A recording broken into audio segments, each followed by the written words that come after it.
Welcome back, Splunk enthusiasts. This video is brought to you by Lame Creations, log analysis made easy, where we help you master the tools and techniques to become a Splunk pro. Welcome to Lame Creations, log analysis made easy. Welcome to our deep dive into the world of Splunk. In this series, we're unlocking the secrets of your Splunk environment. We'll explore authentication attempts, uncover what users are searching for, break down the search commands in use by your analysts, reveal which data sources are being tapped, and navigate through the dashboards everyone's visiting. Buckle up for an insightful journey into your data's heart. Let's get going.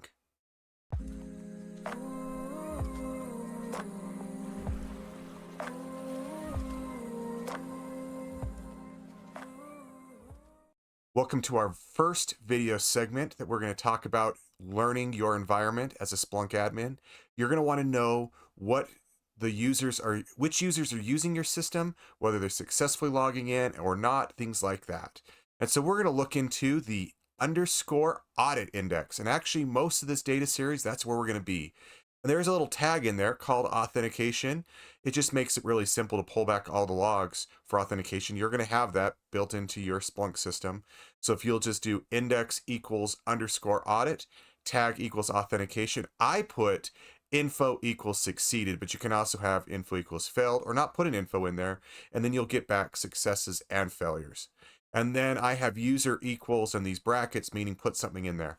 If you want to know about a specific user, use this user field. If you want to know about everyone, don't put anything in there. You could also do user equals star. I mean, there's many ways of going about this.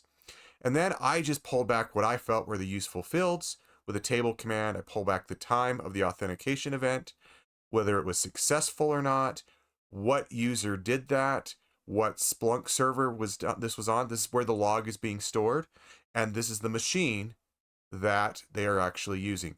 This, in my case, is the same because it's a standalone system. The indexer and the search head are the same, but it could be in a situation where the log that's storing this information is not your host. So the host here is what machine did they authenticate into. You may or may not need the Splunk server. I have an environment where that's important to me. And so I put it out there. But anyway, that's this. Let's go see this in action. So as I said, I can manipulate this around. I could take the user out and I can just get back all of it, which in my case isn't going to change much because I'm not using this device a ton.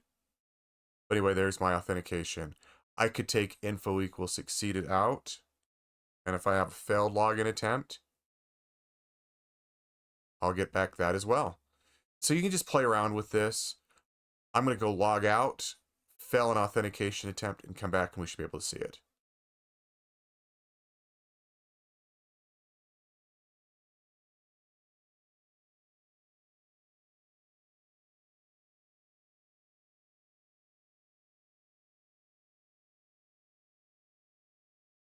We will remove info equals succeeded, run this.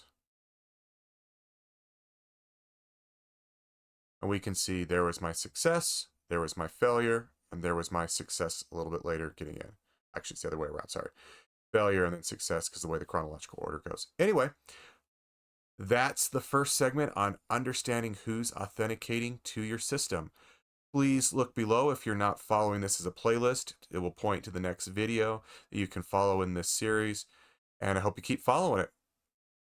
Thanks for tuning in to Lame Creations, log analysis made easy. If you found today's video helpful, don't forget to like and subscribe so you never miss out on the latest tips, tools, and tutorials to boost your log analysis skills. Want to take it a step further? Become a member to support the channel and gain exclusive early access to videos and exclusive focused training. Join us on Discord where we dive even deeper, share insights, and tackle questions together. Until next time, from Lame Creations, where we help you go from being a lame analyst to a Splunk ninja.